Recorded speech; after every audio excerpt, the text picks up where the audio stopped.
Okay, we are in the final glazing details.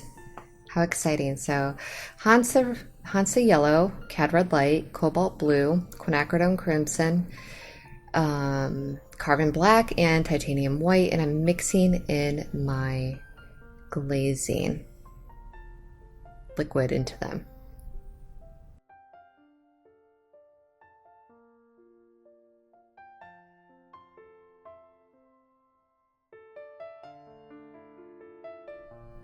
So I created a little bit of a rosy color by doing cad red light, quinacridone crimson, and my Hansa yellow mixed with a little bit of white. So you can see what I'm talking about with this rosy color.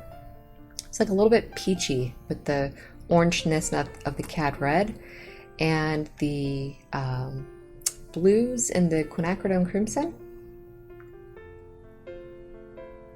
It's like such a beautiful color.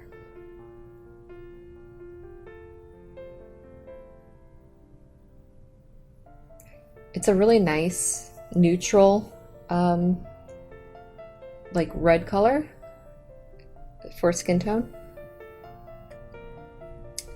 Now that I'm seeing it on screen too, it makes me want to play with that mixture a little bit more.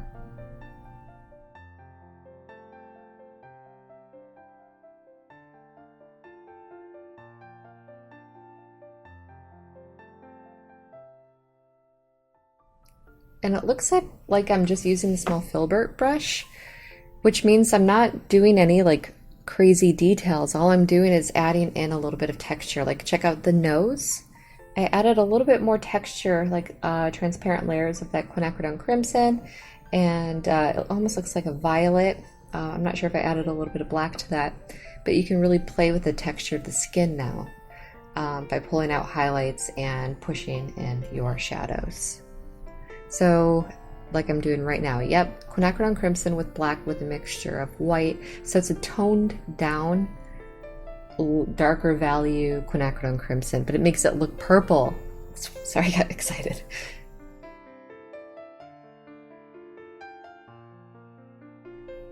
And I'm really seeing some nice realistic shadows in the hair by using that too. Looks cool.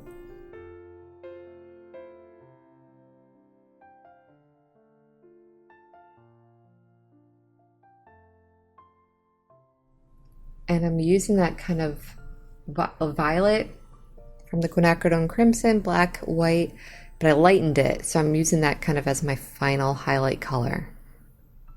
So when this is done, even though we have all those other layers underneath, we add the pyrrole orange layer as well.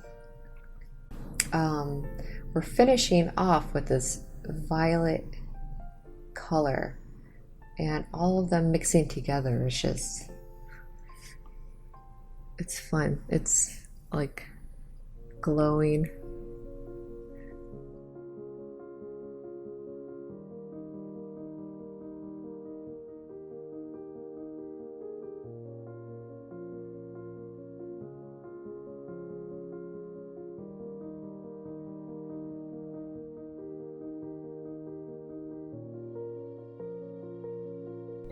Okay, I took the blue, toned down version of blue.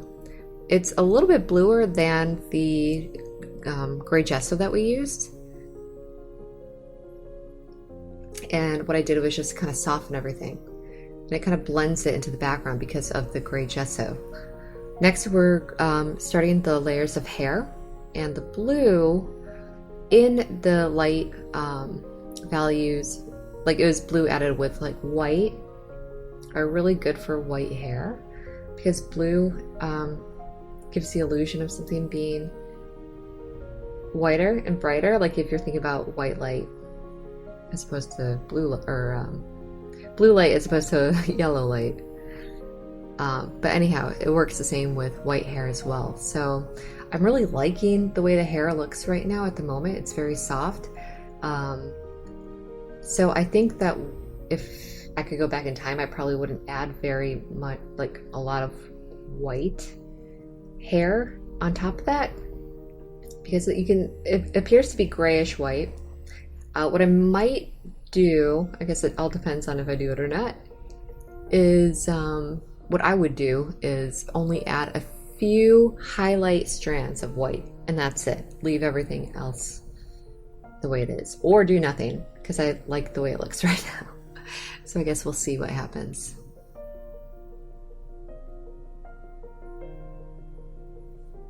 Here we go. I'm starting to add in, and I wish you could see that a little bit better. I'm using a liner brush, a lot of glazing liquid, and some white to just lay in very, very transparent hairs for her eyebrows.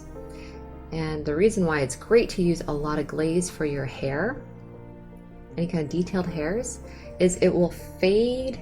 As you can see as you can see on her hair on the right hand side, when you add in those lines, when it dries, because it is so transparent, it kind of blends in with the work that you did underneath. So it's still popping out. The point of this is not to like make it look super bright and super white. What we want it to do is look a little bit brighter than the work that we've already done without looking like it doesn't belong and that it's alien. So transparency is your best friend, I think, personally. The way I do it in painting.